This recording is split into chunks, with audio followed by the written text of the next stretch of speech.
So I've been seeing a lot of YouTube videos saying that Trevor Lawrence is a generational bust and saying that he has not lived up to the hype and that he's basically failed the Jaguars. When I believe that is the farthest thing from the truth, and people think the Jaguars are going to be horrible this year. I think the Jaguars are going to win the playoffs, and I'll even go a step further, and I think they're going to win the AFC South next year. That might sound crazy, but when you really look into it and what's been happening this offseason, it's really not that crazy to say. I honestly think next year Trevor Lawrence can be a top 10 quarterback in this league because I don't think people realize the most important thing about being a good quarterback in the NFL is foundation, and that is something Trevor Lawrence just has not had in the NFL so far. He constantly gets new coordinators, had probably one of the worst offensive coordinators I've ever seen last year, and again, when Doug Pederson and the Jaguars were in their prime, he had an incredible playoff performance against the Chargers. Probably played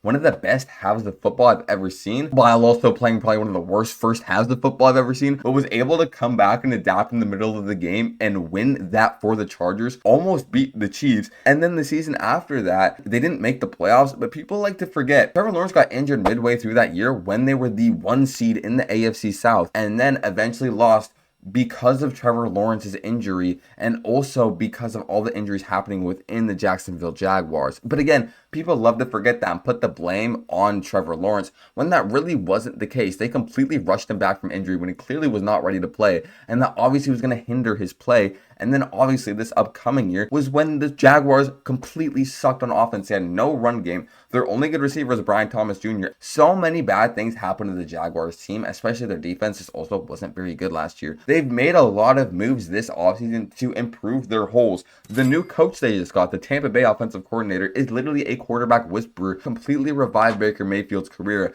and can do the exact same thing for Trevor Lawrence because Trevor Lawrence is a more talented quarterback than Baker Mayfield, and I don't even think that's a debate. And I feel like they both have the same confidence. I really do think the Jacksonville Jaguars can really form into a great team, and their schedule is not hard at all next year, and they're playing in probably one of the easiest divisions, if not the easiest division in the NFL. And if there's any way to build a quarterback's confidence up is by playing these bad teams with a good offensive system, and this is what Trevor Lawrence is going to have next year with the Jaguars. This is probably the best team Trevor Lawrence has ever had in his entire NFL career, which obviously isn't saying much because this team isn't some electric powerhouse.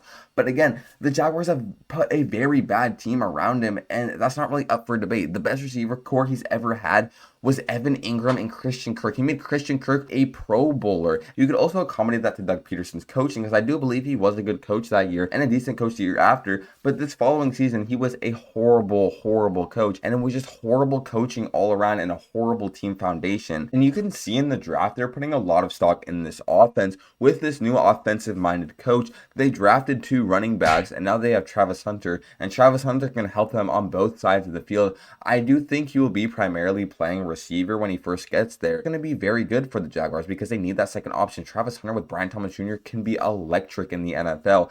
And then selecting 2 running backs in the draft is going to help their lackluster run game that they had last year, and this can make them attack on so many different levels. They didn't make any huge name moves this offseason in free agency or trading. Maybe they could trade for Micah Parsons, but again, I don't think that's very likely because, again, they'd probably have to give up a first-round pick, and I don't think the Jaguars are willing to do that.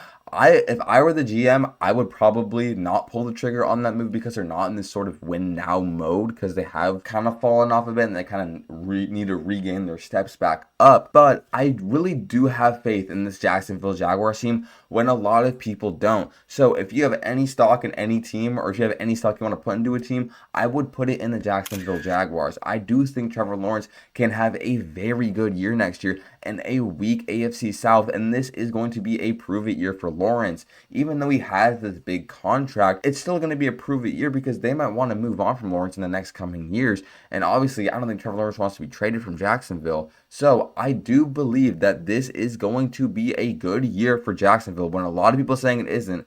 And a lot of people are saying Trevor Lawrence is this bust of a quarterback, which I don't believe so. And I feel like he's going to prove a lot of people wrong this year.